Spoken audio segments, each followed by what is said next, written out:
As we looked at in the last tutorial, it's important to defer to your crew and help them feel heard.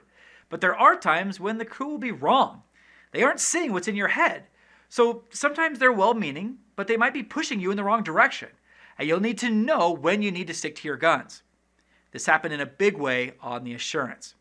When we were filming the pivotal goodbye scene, I was having a really tough time getting the performances I needed from the actresses. To add to the stresses, the crew is constantly pressuring me about how we were losing light. To me, performances are more important. And we were shooting raw. Our exposure levels were fine. And I'm a colorist. We can lose a stop of light and I can make the shots match in post. I wasn't worried about it. But I didn't communicate that to them. So they became increasingly insistent that we had to move on. So much so that I couldn't really focus on directing the scene. But as we saw in the last training series on acting, each take was getting better and better. Cordelia, you are the assurance. You can save us all. It was always you. Cordelia, you are the assurance. You can save us all. It was always you. And the difference in light is imperceptible.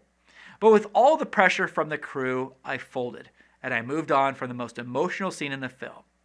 I think the scene still works, but I can't help but wonder if it would have been more potent if we would have given the scene a little bit more time.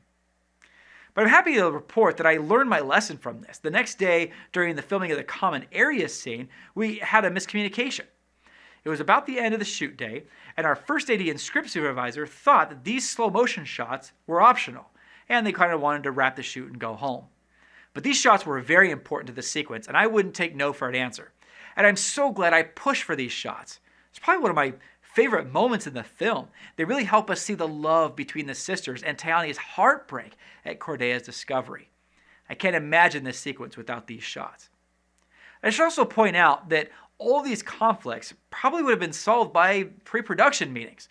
In those meetings, I could have shared storyboards, talked about my plans for the training, about shooting raw and color correcting, more about the story and what was important, all that stuff. But my crew showed up on set blind because we didn't meet beforehand. I was the only one that knew the schedule, the shot list, everything.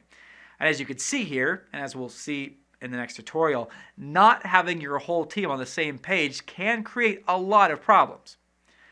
Now, sticking to your guns is something to be very careful about. As director, you'll be pushed in a lot of directions by first AD, producers, people that are financing your movie. And you have to know which battles to fight. If you take a stand, every time you get challenged, you will end up making a lot of mistakes and losing the respect and trust of the cast and crew. As a matter of fact, in the next tutorial, we'll look at a time when I wish I would have surrendered and listened better to my crew.